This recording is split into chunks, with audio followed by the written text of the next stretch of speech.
Chapter 321. Diana Says Goodbye. Color returned to the faces that had gone ashen before her. Diana felt like she was dreaming and wanted to cry. She told herself she couldn't cry anymore. She had already broken down like a child today, but her body wouldn't obey. She rushed forward, tears streaming, and threw her arms around her mother and aunt.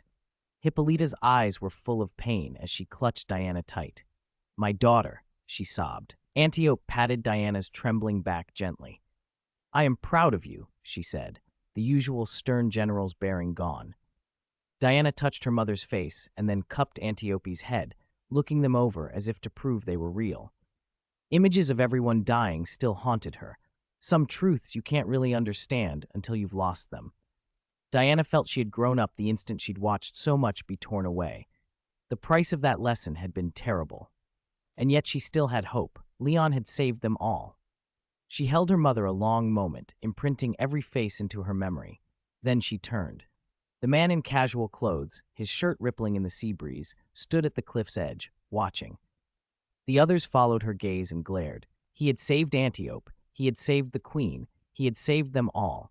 He had even helped awaken Diana's power to defeat Ares. In many ways, he was Paradise Island's benefactor. But he had also been the one who had made their princess fall to her knees and sob in front of them. The Amazon women bristled at the sight of him. Who would inspire someone by showing them their family die? Even if he was devastatingly handsome, that couldn't win them over, unless he stayed and became the island's consort. Across the wind-blown grass, Diana stared at Leon. Her tear-stained face suddenly broke into a bright, messy smile. She didn't know how to name what she felt. The novelty of meeting a man for the first time, the easy attraction to his looks, the gratitude of being pulled back from utter despair. All those threads tangled inside her until one simple truth emerged. She would never forget his face. She ran. First a jog, then a sprint, then a leap, and she crashed into his arms. Leon caught her and spun once in place. If she'd been wearing a long gown, it would have fanned out behind them and been the most beautiful sight on Paradise Island. "Thank you for saving Mother and everyone, Leon. Thank you." Diana buried her face in his chest. "Are you sure you want to thank me?" Leon asked, looking down. The sharp scent of crushed grass clung to her. "The scene you just saw, that was my illusion." Diana looked up. "It was an illusion? That's incredible. You even fooled Ares." "Is that all you want to say?" Leon asked, amused. Diana blinked. "Then what should I say? Like calling me a villain, maybe? But you saved everyone." Her eyes were like a sunlit lake. They blurred with feeling.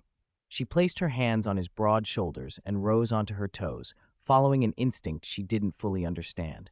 She met his mouth. Leon could have pulled away. His reflexes could outpace anyone, but he didn't. How could he resist a girl like Diana? It was fast and perhaps reckless, but Tony had always said, when it comes to girls, be bold. So they kissed there on the cliff, their shadows entwined in the sunlight. The Amazon warriors gasped. Hands flew to mouths, cheeks flushed. Antiope smiled, fingers laced behind her back. Hippolyta reached out instinctively, then let her hand fall. She watched them as if looking back across years to herself and Zeus, pure and foolish once and full of longing. A sigh lingered in her chest. She hoped this Leon wouldn't be like Zeus, all passion and then absent. When they broke apart, Diana's cheeks were flushed and her eyes glistened with feeling. "I feel so good. Is it because of you?" "I think so," Leon said. "In human societies, this is what people in love do when it feels right." "Love?" Diana tried the word on. "Is that like when Mother shaped me from clay and Zeus gave me life?" "Maybe, something like that." Leon thought, not entirely seriously, that in his world origin myths were a lot less tidy. Again, Diana planted her hands on his shoulders. "Okay. Oh, wait." Leon steadied her. He felt Tony's heartbeat flutter in the back of his mind. The old man was stirring. Leon had been keeping an eye on Tony's condition, not for any other reason than worry that if Tony woke up on an island full of beautiful women, he might never want to return to Pepper. The thought made him smile wryly. "What's wrong?" Diana asked. Leon's hands were gentle on her arms. "I have to go, Diana." "You're leaving? Where will you go?" Diana's face changed. "I'll come with you." "You know I'm from another world," Leon said. "I came here looking for Superman. But that Superman won't show up on Earth for decades." I'm going to the future of your world. Diana's smile faltered. If I go with you, I'll lose decades in this world. Leon nodded toward Hippolyta and the others. After everything you've just been through with Ares, do you want to be separated from your mother and your people for that long? Diana looked at her mother. After what she'd witnessed, real and illusion, what she wanted above all was to stay with them. If leaving meant abandoning her family for decades, she couldn't make that choice lightly. She bit her lip and faced Leon. Will you come back for me? Of course, he said. When I get to the future, I'll come back to Paradise Island and show you the world outside. She hesitated, then nodded. I will wait for you here. She rose up and left one last, bold kiss on him. Then she let him go. Leon left Paradise Island in the Mark armor. Even when his back disappeared against the sky, Diana stood on the cliff and watched. Her whole life had been as small as this island. Her only dream had been to stop Ares. Now Ares was gone, and her world had shrunk to Paradise Island, and into that small world had stepped one brazen stranger she could not forget. Diana, did that man just leave? You didn't stop him? Hippolyta approached, surprised and a little bewildered. Had her daughter really let him go so easily? Diana lowered her eyes and shook her head. Let's go home, Mother. Will you tell me more about Zeus? Chapter 322, A Timely Encounter. Leon climbed to 100,000 feet in the Mark armor. Young Master, shall we begin traversing time points now? Jarvis asked, breaking the silence for the first time since they had arrived on Paradise Island. Judging by Mr. Stark's brain activity, he's dreaming and less than 5 minutes from waking, Jarvis continued. There's no need to wait for him to wake up. He'll probably pass out again after we jump time points. Leon had no intention of giving Tony a chance to become fully conscious. Still, he didn't leave immediately. While on Paradise Island earlier, he had learned enough about this world to want to listen more closely, so he activated super hearing. In this DCEU universe, the ancient gods on Earth were mostly gone. Only Diana and Ares remained, and other superpowers were scarce. Atlantis was the only relatively organized force. Given that background, Leon suspected the general course of World War I and II would not deviate wildly from what he remembered. Unlike his previous life in the Marvel-dominated world, with its strategic scientific reserve and rival agencies, this world's powers and alignments were different. That made some outcomes especially tragic, and Leon felt he could not stay idle. Jarvis, wait here for a few minutes, he said. His figure vanished into the clouds, and in the next breath, reappeared over East Asia. Super hearing fed him the region's unrest and the rising militarism of the island nation to the east.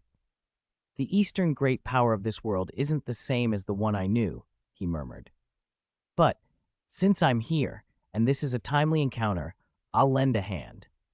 He retrieved the Super Mark I he had forged in his inner world, brought up the armor's electronic panel, and quickly rewrote a smart program with lightning hands. He folded systematic technological knowledge, including his Super Mark I armor tech, into the suit, then casually opened a portal and sent the armor to a sleeping young man on the other side. It was 1916. Many were young, but their ambitions had already been set. Satisfied, Leon closed the portal and rose above the island nation.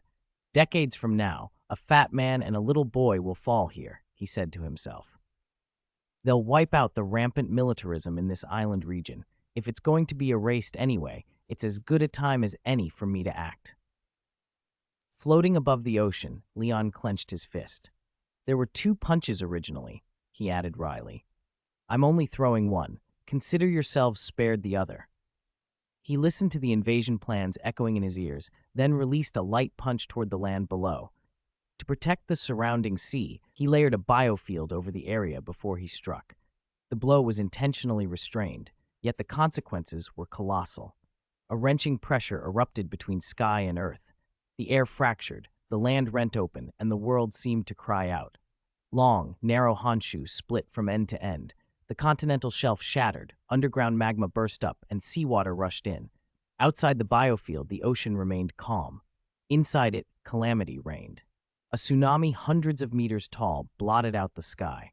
Tens of millions of tons of seawater, a monstrous wall, crashed into the Edo region. The Taisho Imperial Palace was pulverized in an instant. People fell, praying to the emperor and Amaterasu for mercy, but the waves spared no one. Ado had the odd fortune of being shoved back under the goddess's shelter, but the rest of Honshu fared far worse.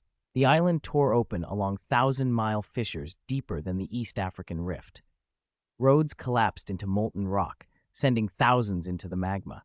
Where seawater flooded in, corpses and cooling lava fused and were buried. The land's skeleton had been smashed. Submarine magma spouted like arterial blood, some fountains breaching the sea surface. If Leon had not contained the disaster with the biofield, the crustal upheaval would have sent colossal tsunamis across the East Asian coast. As it was, despair belonged almost entirely to the island nation. Within minutes, the Long Island chain was sinking. Repeated 100-meter waves hammered what remained until, in deep places, the continental shelf gave way. The ocean swallowed Honshu. When the island finally settled into the sea, Leon began to micromanage the aftermath.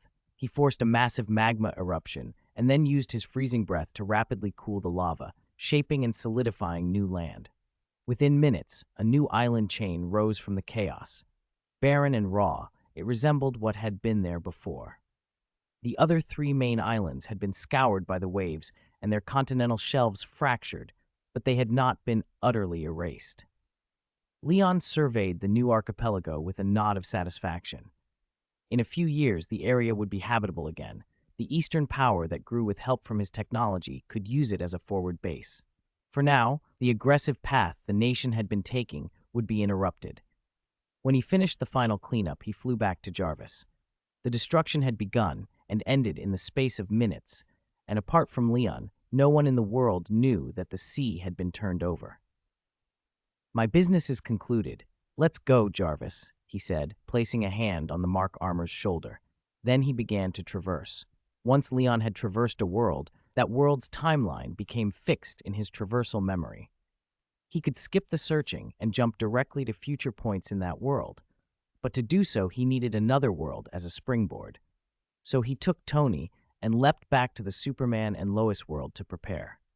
Using that as a base, he scanned forward in the DCEU timeline until he locked onto the point he remembered clearly, the arrival of Kryptonian General Zod. If he could help deal with Zod, Leon believed Superman would have every reason to lend him the Life Codex for a time. "Then let's go fight Zod." "Hold on tight, Tony," he said. Leon activated his traversal ability and returned to the DCEU. Tony, who had been just about to wake, slipped back into unconsciousness as the jump completed. Chapter 323, a completely different Flash. Traveling within the same branch of the Omni-Universe was easy, minimal energy, almost no time. Even when crossing the void between different universes, Lion could afford to keep his eyes open and look around. This jump was razor sharp. When he arrived in the DCEU, he and Tony appeared in the middle of a coffee shop. Nobody in the place noticed a man and a suit of armor materialize. Every head was turned toward the TV above the counter. The screen was full of static, then a blurred outline resolved into a face. "Earthling," the voice intoned. "You may call me General Zod. I come from a planet very far from yours. Some of you are harboring one of my compatriots, and I demand you hand her over." General Zod's image was invading every electronic device in the country, giving a global ultimatum. Lion watched, half amused. He had expected this. Zod would drive Superman out, force his way into the open, and Lion would seize the chance to extract the Life Codex and make Clark owe him a favor. He flexed his wrist, ready to move. Then Zod spoke another name. "Kara Zor-El, listen up. You have 24 hours to surrender. If you do not, this planet will pay for it." The screens went black. Screams and curses burst out in the shop as people scrambled. Lion's plan stalled. He frowned, puzzled. Why was Zod demanding Kara? He realized with a sinking certainty that he'd landed in the wrong version of the DCEU. This was the Flash reboot universe. He let his vision and hearing slip out of suppression. Information flooded in. In the Black Sea, on Paradise Island, Diana lay on the grass, sunning herself and grumbling about why Lion hadn't shown up yet. In Central City, Barry Allen was holding his head and screaming, "It's over!" Leon didn't pick up the usual chatter about Cyborg or Aquaman. No, this timeline matched the Flash reboot. No doubt about it. "So I misjumped," Leon muttered, rubbing his chin. "Doesn't matter. The Life Codex is still here somewhere." He brought Barry's timeline to mind. long enough to remind himself of the key beats. In Barry's origin, his mother was murdered when he was a child. His father was at the supermarket buying ketchup at the time. Because he had no alibi and happened to be present on the night of the murder, he was convicted. Barry, desperate to clear his father's name, tried to restore the damaged supermarket footage, but his father's face was obscured in the video. No proof, no retrial. Broken, Barry used the Speed Force to go back in time and add ketchup to his mother's grocery cart so his father wouldn't go out and the murder would never happen. But when Barry returned, the world had changed. He had created a new timeline, one where another Barry existed, living with his parents, but where no Superman and no Wonder Woman ever arrived. Clark didn't come to Earth. Kara did, and she'd been imprisoned in Siberia for more than a decade. Batman had long since solved Gotham's problems and retired. To stop Zod, Barry sought out the retired Batman and tried to rescue Kara, but they failed again and again. In desperation, Barry reset the timeline. He put the ketchup back. But he'd been clever. He moved all the ketchup from the fourth shelf to the top shelf. When his father bought ketchup later, he looked up, leaving his face visible in the footage and providing the alibi that freed him. The world reverted, but not entirely to what Barry remembered. The reboot left differences. Batman was not the same man Barry had known, and Superman had become a brighter, more optimistic figure. Lyon remembered all this, and then he remembered what he'd done in the 1920s. A cold certainty spread through him. Because of his interference back then, this world wasn't following even the Flash script. On the other end of the line in Central City, Barry cursed. WTF! What the hell happened to this damn world? He shouted. He was furious. This timeline was mangled beyond the changes he'd made. It was as if history itself had gone off the rails. Leon's senses painted a broader picture. The planet's past had diverged wildly. During World War I, an island chain in the Western Pacific suffered a catastrophic natural disaster. Most of it sank. No survivors remained. 5 years later, the powers that had ended the war scrambled to claim the now ownerless land. At the same time, an Eastern power that should have been mired in internal conflict suddenly consolidated itself, and almost overnight, fielded an unstoppable army equipped with exoskeleton battlesuits that let troops fight from the sky. To contain that rising power, most Western nations united and launched a second global war. The result was a crushing defeat for the old great powers. Those nations were absorbed into what became the Eurasian Alliance. Decades passed. Except for the United States, much of the world came under the alliance's jurisdiction. The U.S. had even joined and begun to revise its own ideology, until Lex Luthor appeared a decade ago, rallying the country back to independence. Young and ruthless, he rebuilt the military and proved his willingness to escalate by detonating nuclear devices along the coastline as demonstrations. The Alliance limited the fighting to border skirmishes, unwilling to escalate. That should have kept the conflict boxed in, but Atlantis did not care for containment. The surface nations, ocean pollution, and the periodic coastal nuclear tests drove the new king of Atlantis, Orm, to war. Atlantis raised a war banner and struck in a way that could not be ignored. A monstrous tsunami along the eastern Pacific coastline, a tide designed as much for punishment as for conquest. Hundreds of thousands of lives in the United States were swept away in an instant. Lyon listened as the coffee shop around him descended into chaos, the world outside fraying in ways he had not expected. The Life Codex might still be reachable here, but this universe was more thoroughly altered than any he'd planned for. Chapter 324. Kara in the context of turmoil. Lex Luthor, a committed human supremacist, accepted the challenge without hesitation. The fighting raged along the coasts. America deployed Luthor's super soldiers, while Atlantis unleashed warriors who were unstoppable in the water. But Atlantis hadn't declared war on America alone. The entire world had been pulled in. The World Red Alliance answered the call, and the Third World War began. It was brutal and protracted, with casualties by the millions. It was still not over. When Barry Allen rebooted the world and returned home, he didn't get the peaceful reunion he expected. Before he could embrace his mother, alive again, and his father, who had never been imprisoned in this timeline, he was met with screams and gunfire. In this world, that Barry had died 2 years earlier. Pulled by terrible luck into the front lines against Atlantis, he'd been used as cannon fodder and never came home. He had never even awakened the Speed Force. His parents, traumatized and suspicious, mistook the returning Barry for an Atlantean in human disguise. They screamed, raised guns, and drove him out. With his face on a wanted poster and the police called, Barry was forced to live as a ghost in the city, skirting alleys and scavenging information. When Zod finally arrived, Barry snapped. The reserved, quiet young man everyone thought they knew vanished. In the streets of Central City, he clutched his head and cursed hoarsely, "Fuck! Sunshine and beaches!" Leon heard everything in that curse and clicked his tongue. Small changes can ripple into catastrophes. A single punch in history had reshaped the world. Red banners flew everywhere now. Who knew how deeply those changes had infected even the old retired Batman? The plot had become unrecognizable. Even when Leon looked toward Siberia, there was no sign of Kara. He had to find her. If he couldn't help Clark deal with Zod, saving Kara would be the next best thing. He tuned his senses, listening across the globe. It didn't take long before he found what he needed. His expression changed when he picked up a thread of conversation. Soldiers in an underground Washington base arguing whether the alien they guarded might be the one Zod demanded. Kara wasn't in Siberia at all. She was buried beneath Washington. Leon shifted into vision, enhanced beyond human limits. Below a 40-story tower crowned with a giant LexCorp sign, a complex of lead-lined rooms had been carved deep into the earth. A true Kryptonian would see nothing. The lead shielding and compartmentalized design would blind even them. But Leon's sight had evolved. He saw through every wall. Rows of cultivation tanks lined the chambers. Some held gaunt, ventilated humans in nutrient fluid.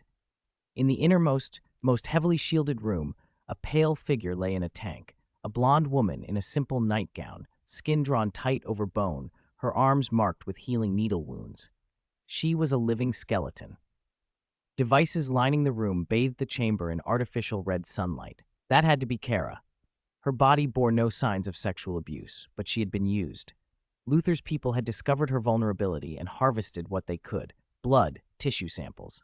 They were too wary to push her to the point of violent reaction. A wounded Kryptonian could level a facility. But for Luthor, Kryptonian blood and bone were priceless tools. He hadn't tried to clone another Kryptonian. He'd used her to research methods to accelerate human evolution, to create soldiers who could be enhanced. It was typical Luthor, not worship another race, but weaponize it. Leon patted the Mark armor's shoulder and told Jarvis to find a safe place to wait until Tony woke. Then he vanished from the cafe and moved toward Washington. Kara's days had been a slow, grinding blur. Her emerald eyes had dulled to a bottomless gray. She couldn't remember exactly when she'd landed on Earth. Her memory stopped with her parents pressing a life codex into her and sending her off to protect her younger brother. Her home, Krypton, had been destroyed. Alone in limitless space, she'd made the long trip to Earth, hoping for refuge. Instead, she'd been met with guns and hatred. She remembered the landing clearly. Night, the cabin hatch opening, and rows of black muzzles aimed at her. She'd exhausted her strength fighting the hail of bullets, then been taken to a facility where people stared at her like prey and cursed her for being what she was. At dawn, sunlight through iron bars would awake her, and she'd break free, only to be shot down and dragged back. The captors put her in a dungeon with no light and lectured her through a bald man who glared with the intensity of a prosecutor. He called her the ladder of human evolution and set the scientists to work. They studied her day and night. They drew blood, they fed her, and sometimes, to test her abilities, they exposed her to little yellow sunlight. At first, she resisted. The bald man, a liar with a soft tongue, told her he knew she had family on Earth and promised to help find them if she cooperated. Starved for hope, she believed.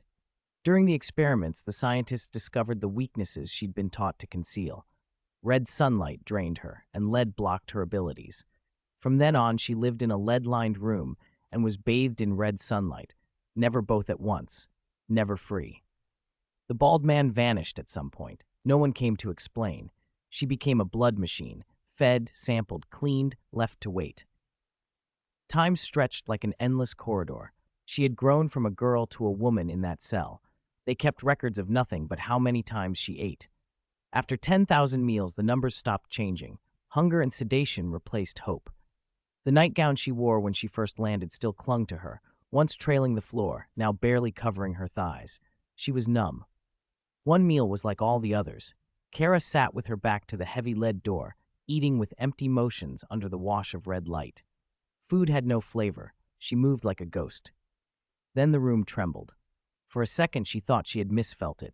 Gunshots, roars, and distant screams rose and then faded, only to surge again, nearer, louder. Then everything stopped. Snap! The red lights went out, plunging the cell into a sudden dark. Kara's arm froze mid-reach, the spoon poised between plate and mouth. A slit of light cut the darkness, sharp and bright. The door, a heavy, heavily shielded hatch, was opening. Light flooded in, outlining the doorway like a painted frame. Someone had come. She turned slowly. The figure filling the doorway was enormous. A black battlesuit, a flowing cape, and an emblem on his chest she had seen in dreams, the S. He moved like a guardian from old stories, and his voice was an offer rather than a command. "Kara," he said softly, "do you want to come out and feel the sun?" The bowl and spoon slipped from her fingers as if she had been unmoored. For the first time in so long, something warmed behind her eyes. The light drew her. Without thinking, she reached toward it, toward him. Chapter 325, Reborn. Leon took Kara's hand and helped her to her feet. She made it only a few steps before her legs gave out and she collapsed. He caught her quickly. "I'll carry you out." He slid his hands under her armpits and behind her knees and lifted the girl, so thin she looked emaciated. The lead-lined room emptied into the underground base, where bodies lay everywhere. The transparent white corridors were splattered with blood. Some victims were cleaved at the waist, others had their heads blown apart. A flicker of vengeful pleasure crossed Kara's dull green eyes as she stared at them. Leaning against Leon's chest, she could only see the side of his face and the strong line of his jaw when she looked up. This was the person who had saved her in her most helpless, numb moment. Kara knew he couldn't really be an angelic savior like Michael, but it didn't matter to her. A small spark kindled in her eyes. At the dead bodies, her gaze was hollow and cold. At Leon, it was as if a disconnected neon light had suddenly switched on. If Leon had looked down then and met her gaze, a thought would likely have crossed his mind. This girl is about to say she can never repay me, so she'll offer herself. Of course, that wasn't going to happen.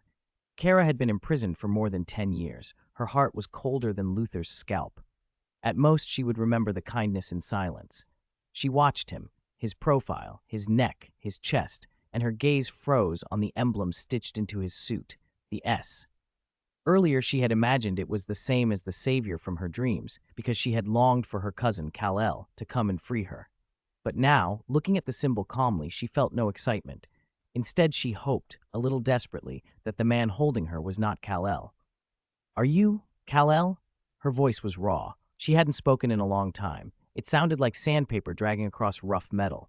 The sound startled even her, and she clamped her mouth shut, embarrassed. Leon didn't seem to mind her rough voice. If anything, he was pleased, proof, in his mind, that her condition was still weak. That lead-lined room, drenched in that red sunlight, had been hell for her, and he had pulled her out. This was more than a timely rescue. It was a life-saving grace. He walked steadily outward, thinking, it's stable. The life codex is stable. He answered her quietly, "Kal-El? I'm not your brother, Kal-El. I come from another world. You can call me Leon." "Unfortunately, Kara, your brother was killed by Zod. In this rebooted universe, Superman had been an orphan drifting through space when Zod and his men intercepted and killed him. As Superman's cousin, Kara was fated to stand against Zod. Coincidentally, Zod was now outside Earth. Leon thought the timing was perfect. First free Kara, then help her take revenge. Getting the Life Codex felt like planting a flag behind a general on a stage. Secure, immovable. Kara trembled.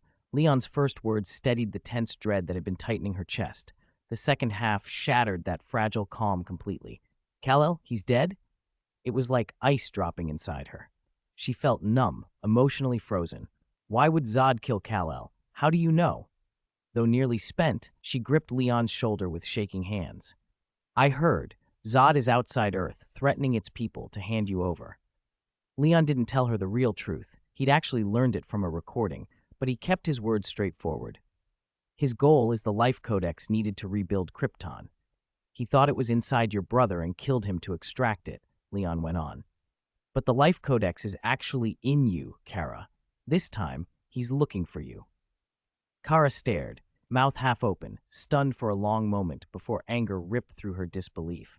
Kal-El. Zod killed Kal-El for the life codex. If she had been bathing in sunlight then, her heat vision would have erupted. She no longer cared how withered she looked, her eyes fixed on Leon. Are you telling the truth? Zod was exiled by the council. How could he have found Kal-El? I have no reason to lie. Zod is outside Earth. By the time Leon and Kara reached the exit, troops were already in position with weapons trained. At the sight of them, firearms flared and gun filled the street. Luther had no qualms about deploying soldiers and heavy firepower in an urban area to recapture Kara. The bullets, however, couldn't reach them.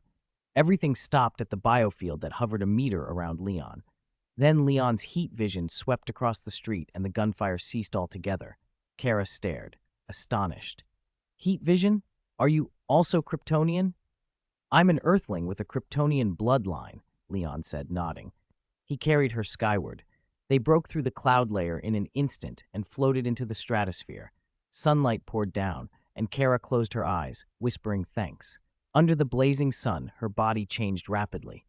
Her shriveled skin plumped, color returning to her cheeks until they were fair and smooth. The blue veins beneath her skin receded as muscle and flesh refilled them. What had been a dry, spent body became saturated with circulation. It was like a dry well suddenly gushing with water. The trickle became a stream, then a river that flew through her veins, thawing everything frozen within. Each cell seemed reborn and surging with power. Her face smoothed and brightened. Even her straw-like yellow hair regained shine. In a few minutes, the ugly, gaunt girl who had crawled from the cage transformed into a dazzling young woman. Sunlight, for a Kryptonian, was the ultimate cure. Leon judged her strength and began to climb higher. They pierced the exosphere. The sun became harsher. Kara opened her eyes, her green irises clear and brilliant, like someone reborn. She was about to speak when a sound hit her. A thunderous roar, like mountains collapsing and tsunamis crashing, surged into her ears. Voices and noises from every corner of the world poured into her head. She clutched her ears and doubled over in pain. Leon knew exactly what was happening. This was the painful overload a Kryptonian felt when their superhearing snapped awake. Imagine millions of megaphones blasting straight into someone's eardrums. No one would find that comfortable. Fortunately, the cure was simple. Use your superbrain to sort it out. Filter everything out except the sounds you want to hear, he said, holding Kara gently and rubbing her shoulder. Concentrate on the movements around you. Kara clenched her teeth and nodded, trying to follow his instructions and get used to the new senses. Minutes passed. The deep furrow between her brows eased. She drew a long breath, opened her closed eyes, and looked at him with gratitude. Thank you, she said again. Years of isolation had left her taciturn. After a decade without human contact, she'd learned to keep words to a minimum, and now she tried to say as much as she could with her eyes. They were large and clear. Leon saw she was physically fine. It wasn't that he was insensitive. Her gaze was simply cool, controlled, reserved. How do you feel? He asked, studying her. Her cheeks were flushed from the sun, her skin pale and unblemished, her body recovered. The sun's healing had done for her what it had once done for him in the starry sky world. The yellow sun was a Kryptonian's power bank, and everyone who'd used it praised it.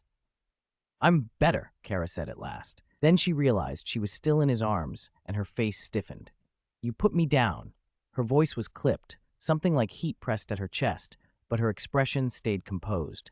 Leon nodded, but didn't immediately set her down. Try to fly with your biofield. I'll lower you slowly. She agreed. Leon loosened his hold, and Kara floated beside him, arms lifted, staring at her hands as if they were foreign. After years under Earth's shadow, she had finally awakened under sunlight. Thank you, she whispered again, simple but full. Not yet, Leon murmured, thinking of the life codex, then gently took her wrist. We're going to find Zod and get some answers. Kara let him lead her, staring blankly at his large hand clasping her wrist. Less than an hour after Zod's broadcast to Earth, events were already moving. On Earth, Flash, Barry Allen, was at Wayne Manor looking for Bruce Wayne, and Tony Stark, awake and back in his Metropolis workshop, was tweaking an anti-Superman suit. Jarvis had fed him news of the crisis. He was itching to test it the moment the Kryptonians arrived. In space, Leon and Kara punched through the ship's shields and hull and burst into the command center. The man in the main seat turned, middle-aged, trimmed beard, tiger-like eyes, hands clasped behind his back. General Zod. The warriors in the room snapped to alert, guns raised. More soldiers flooded toward the command hub from outside.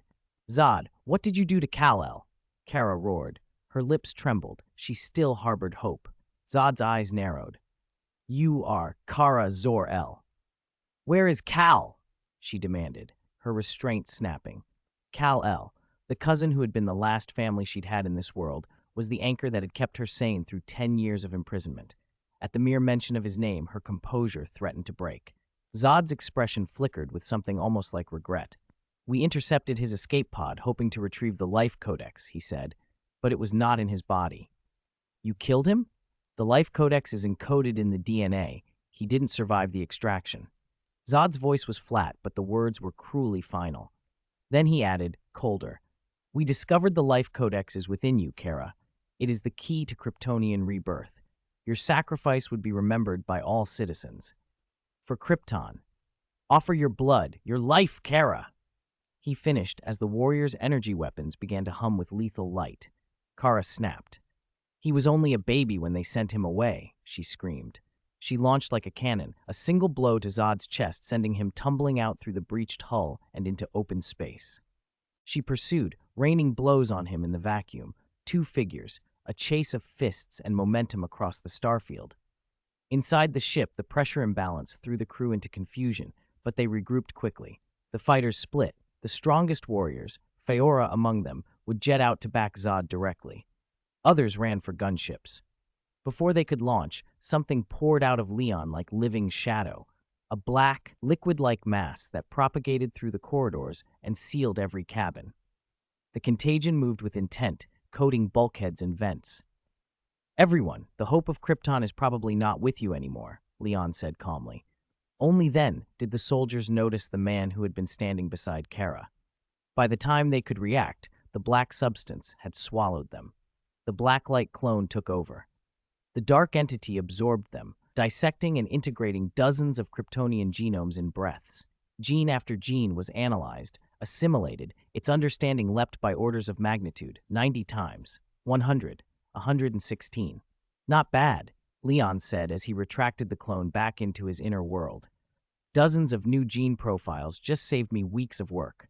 He scanned to make sure none remained, then with emotion folded the Kryptonian command ship into his control. Tony can have the hull after he makes it less volatile, he muttered, and set off toward the fight. When he reached them, the battle had shifted again. Zod was a veteran of war. Having been flung into sunlight, he had absorbed it and recovered. The tide had turned. Kara, for all her sudden power, now found herself outmatched. Chapter 327, General Zhang Zhaode. General Zod's strength had always been legendary, so great that he could even overpower Superman, who had spent 3 decades bathing in the sun. Kara, by comparison, had far less solar time to draw power from. 2/3 of her life had been spent under a red sun, weakened and stunted. How could someone like her stand against Zod? Their levels were simply not comparable. Even if Kara opened with a surprise attack and briefly seized the advantage, once Zod recovered and felt the sun's rays in space, she would instantly be at a disadvantage. Kara kept moving, striking at high speed. She would close rapidly, throw a punch or a front kick and send Zod flying, then pull back, decelerate abruptly, and charge again, an unrelenting blade slashing through the air. Her attacks were as sharp as knives, and her eyes were like blades too. 10 years in a prison, loneliness, weakness, repression, rage had tempered her into something hard. Stepping out into sunlight had given her that edge, its keenest point. That anger-fueled weapon drove forward, but it struck an even harder shield. Behind that shield, a fist the weight of a mountain waited. Kara was smart. She avoided close-quarters brawling because she was at an absolute strength disadvantage. But Zod adapted. He seized an opening and unleashed a punch like thunder that landed squarely in her abdomen. Kara lost all resistance. She was hurled through space, her old nightgown shredded, a broken doll spun to pieces. Zod did not hesitate. He flew after her like an anti-aircraft gun aiming a kill shot. The Life Codex was encoded in Kara's DNA. With the Kryptonian fleet's current equipment, extracting it would be savage and fatal. The process would destroy her at a cellular level.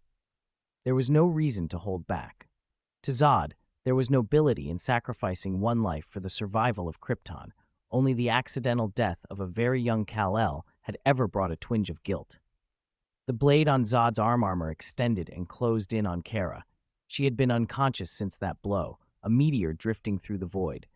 Zod's face hardened into a ruthless mask as the blade neared the pale skin. Then, impossibly, a hand appeared. It seized the blade as if it were a twig. The blade that could slice through Kryptonian tissue did no harm. The hand crushed it, snapping the metal like a stalk of rice. In the silence of space, the crack rang clear. Zod looked up, stunned.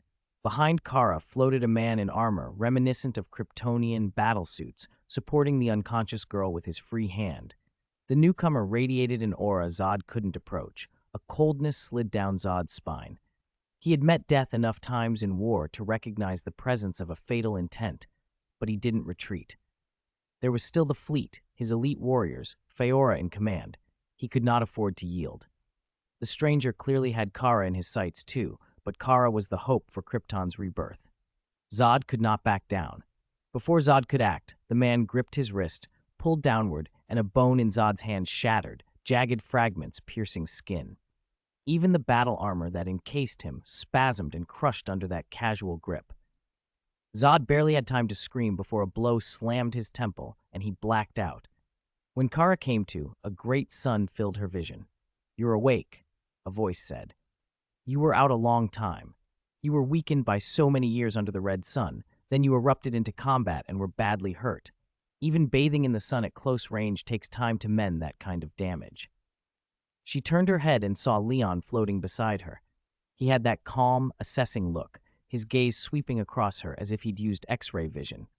Instinctively, she pulled her arms over her chest in a futile shield. Leon immediately looked away. On the other side of her, Zod floated silently. The general looked unusually worn, not a change in expression, but older, drained as if 10 years had been shaved off life itself. Kara noticed Zod's right hand was bare, unarmored, and knew Leon had saved her once more. "You saved me again," Kara whispered.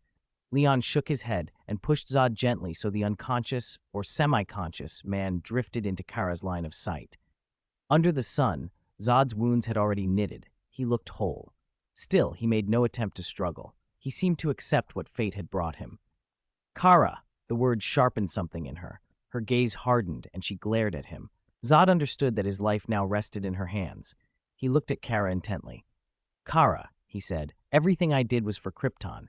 I regret Kal-El's death, but I do not regret my choices." "You can kill me," he continued, voice steady, "but you must rebuild Krypton. That is your duty. You hold the Life Codex. You're a citizen of Krypton, and you must shoulder this responsibility." He spoke with the conviction of a man who knew his situation was precarious, but was determined to be heard.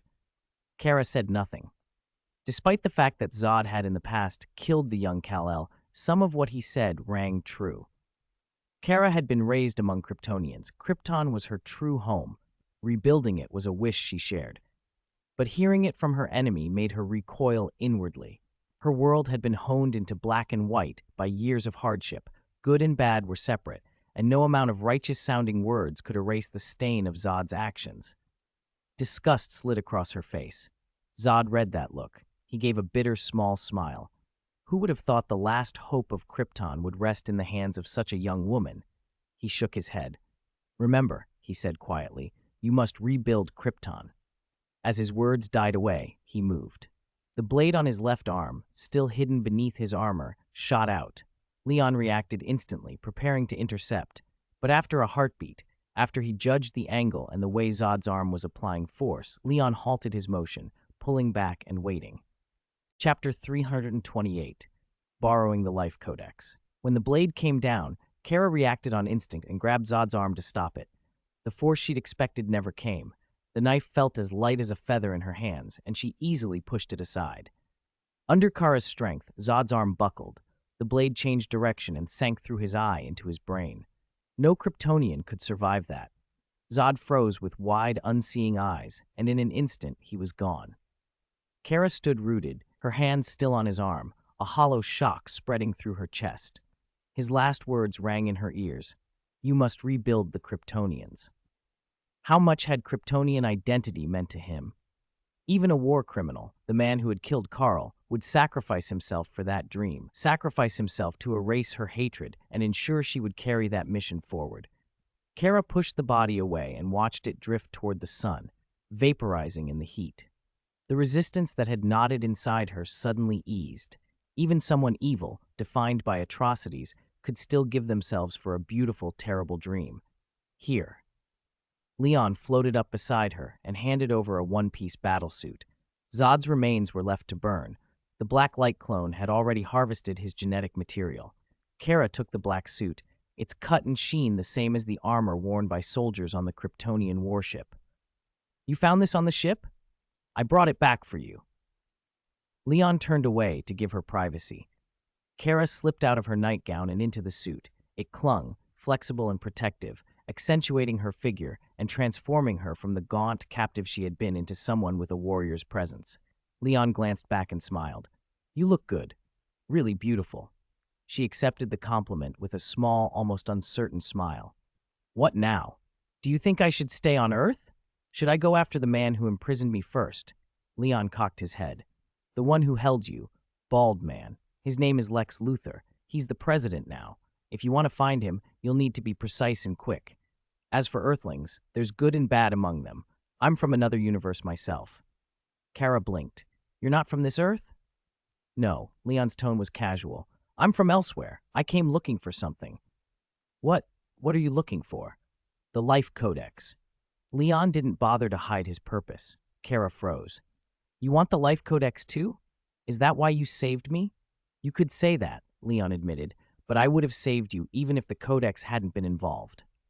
"Why?" "Because you're Kara." He smiled. "In my universe, I have a Kryptonian friend whose cousin is also named Kara." The explanation was strange, and being singled out because her name mattered made Kara feel both special and oddly like a substitute. She didn't dwell on it. "I need the Life Codex to study Kryptonian genes. It's a stepping stone, something I can use to get stronger." "You want to modify yourself? That could make you a monster," she said. "Like Doomsday. I know the risks." Leon spread his hands. "If someone tampered with Kryptonian genes without care, they could become a monster. But I'm confident I can manage it, and if anything goes wrong, I can end it myself." "End it?" Kara looked at him blankly. Leon demonstrated. His body began to break down, dissolving into a shimmer of particles that scattered in the air. For a moment, Kara's vision flashed with panic. She had seen death, and this looked total, but seconds later, he reconstituted himself, whole and solid again. "See," he said, brushing himself off. "I can die and come back. That gives me a safety net." Kara staggered back as if struck. She had been certain he'd been utterly destroyed a moment earlier, reduced to molecular dust. To see him resurrect so casually made her question everything. Her shock slipped into something between awe and fear. "You're Rao, aren't you?"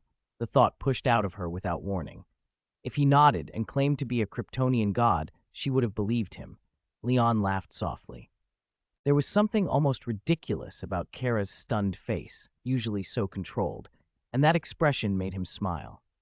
"I can handle the dangers of genetic research," he said.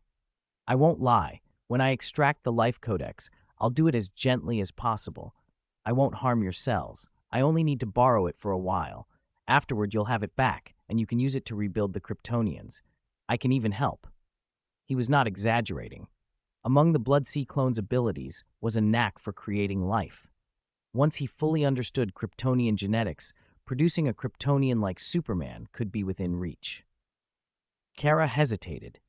She had been betrayed before, tricked by Rex into revealing her vulnerabilities, so her defenses against other people were high. Yet Leon's hand, held out with clear eyes and quiet confidence, cut through those walls. Maybe it was the many times he had saved her. Maybe it was the look in his eyes, or maybe there were more mysterious currents stirring inside her. Slowly, she placed her slender palm against his. "That's wonderful," Leon breathed, relief flooding his face. "Thank you, Kara." Loaning the Life Codex was not like borrowing a lumen from Legeduo, where the other simply reset a timer. To lend the Codex risked one's life. In the movie, she remembered when Zod had taken the Codex, it had cost her everything. By offering it now, Kara had, in effect, put her life into his hands. Chapter 329, Luther is Ready. Kara's trust touched Leon more than he expected.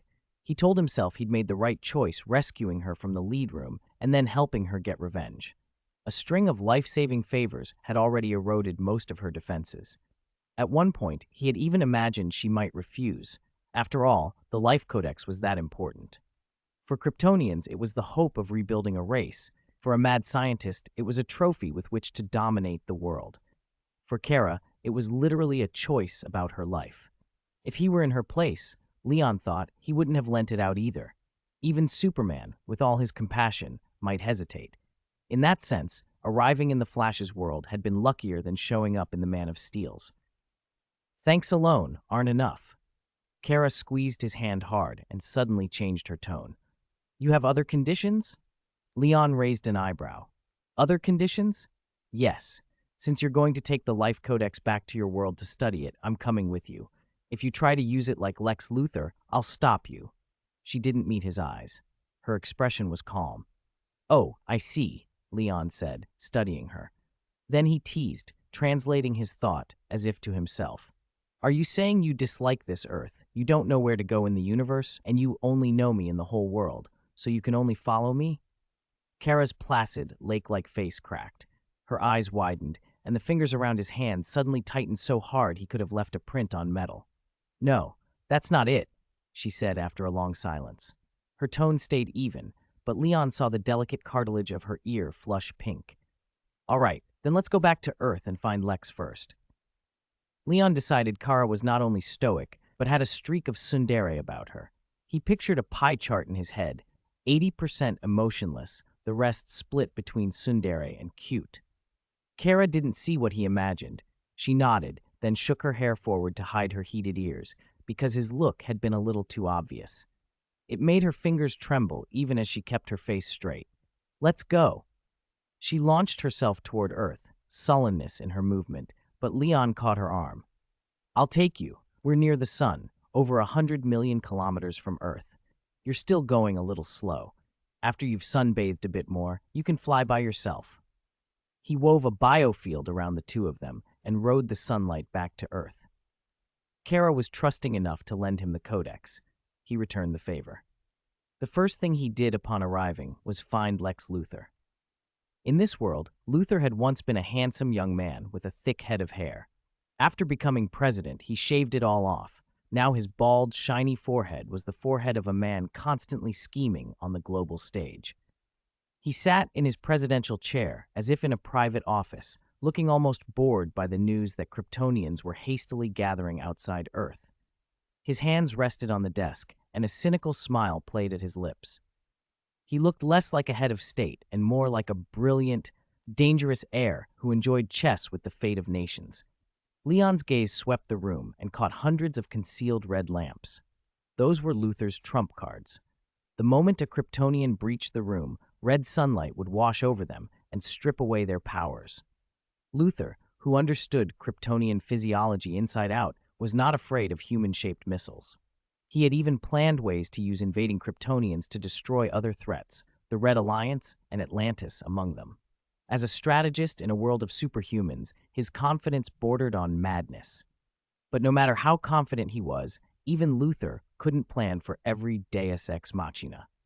When Leon and Kara appeared in the dim room with the curtains drawn, Luthor showed no surprise. He stood and greeted them with a calm, pleasant smile, extending a hand and motioning to the chairs across from him. His words were polite, his posture gentlemanly, treating Kara as if she were not the alien superhuman he had caged, but a longtime friend paying a courtesy visit. Kara did not accept his civility. She flew forward, grabbed his collar, and lifted him off his feet. Still, Luthor's expression didn't flicker. Number 001, the other Kryptonians are searching for you outside.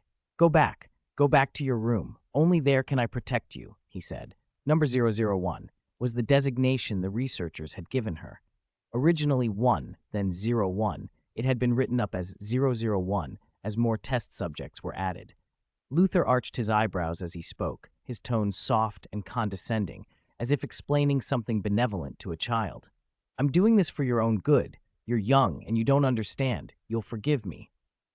Leon, standing behind Kara, felt a swell of disgust. If he hadn't known the real man beneath the public mask, he might have been fooled by Luther's manner too. The image that sprang into his mind was Herzog from a novel he'd once read, a monster in gentleman's clothing. To Kara, Luther was that Herzog figure. To Leon, the similarity was sickening. Kara's anger flared. Her eyes turned red, and heat built at the edge of her vision. Lex Luthor, she snapped.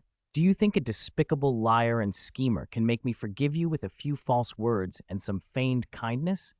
Luther's smile vanished. He held her gaze without a hint of fear at the molten redness in her eyes. You've grown up, number 01, he said. Kara had been taken before she was 10. Now she was over 20, her body and mind both matured. Luther's features twisted into a wider grin as if delighted. He laughed again, a loud, almost triumphant sound. How interesting. Locked alone in your red-lit room, no one to speak to, your blood taken for experiments for over 10 years. You didn't go mad. You stayed rational. Is this what a Kryptonian is? Not just the body, but even the spirit. A beautiful treasure. Chapter 330. Jangwa. Blow it up in one breath. Lex Luthor looked at Kara as if she were the greatest treasure in the world. His eyes were full of covetousness and fevered fantasies. To him, the girl holding him in the air wasn't a person at all. She was a ladder for humanity to climb out of mortality and become gods. He laughed, a wet, greedy sound, repeating, good, good. Kara felt nothing but revulsion. She had no patience left for Luthor. This sinful man had no conscience and deserved only hell. She shook her head slowly and said, cold and low, go to hell, Lex Luthor. The red glow in her eyes flared. Heat vision was about to erupt. At that moment, Luthor pressed a hidden button on his wrist. Mechanical clicks echoed through the room. Hidden lights, engineered to mimic the red sun, snapped on one by one until the entire chamber was bathed in crimson. As the red sunlight poured over her, Kara's poised heat vision winked out. Her cells weakened instantly, her power collapsing to that of an ordinary human. Her arms could no longer hold Luthor. Fatigue forced her to let go. She stumbled backward, panic welling up inside her. She had been naive. Although she had grown since the time Luthor deceived her as a child, she had never fully learned to read human hearts. Superbrain had only let her control the force of her blows more precisely. Luthor, scheming the simple way, didn't need big plans to win. He collapsed into a smile that faded into a cold stare as he sat on the ground. Despair slammed into Kara. She was not Leon. She couldn't see a way to turn the situation around. Where was Leon?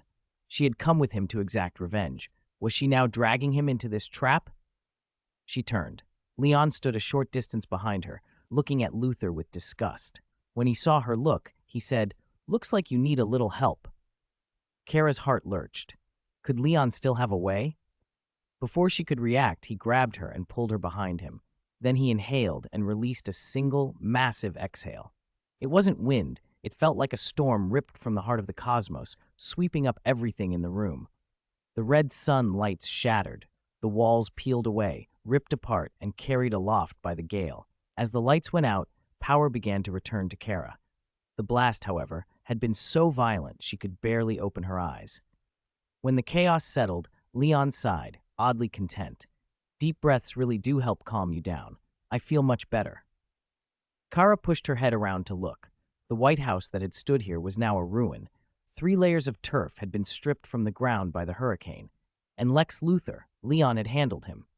He was still sitting right where he'd been, but not a shred of flesh or blood remained. The wind had stripped him to bone. His empty eye sockets stared at them, and in Kara's mind, she could still see the triumphant smile frozen on that skeletal face. Was that what a person looked like after death, with their smile and voice somehow lingering? "My apologies," Leon said. "I only meant to destroy the surrounding lights and leave Luthor to you. But he was so disgusting I couldn't help myself." "No, you saved me again. I should thank you," Kara managed. She stared at Leon, trying to confirm what she'd thought several times before. Leon, are you really not Rao? I already said no. Leon shook his head. Then how can you be so powerful? You can even keep your strength under red sunlight. Only Rao would be that strong. If you ever meet Rao, you can ask him yourself, Leon said lightly. Ask what? Ask him if he used to go by the name Leon. He smiled. With a thought, his Dormammu battlesuit reverted to casual clothes. This place is wrecked. People will be coming soon. Let's go. Leon clasped Kara's wrist and shot into the sky. Luther's death did more than settle Kara's score. It would ripple through the world order and help bring a swift end to the Third World War. Atlantis' aggression against the continent had been driven in large part by Luther. Now that the man who had sunk nuclear bombs into the ocean was dead, Atlantis had a reason to stand down.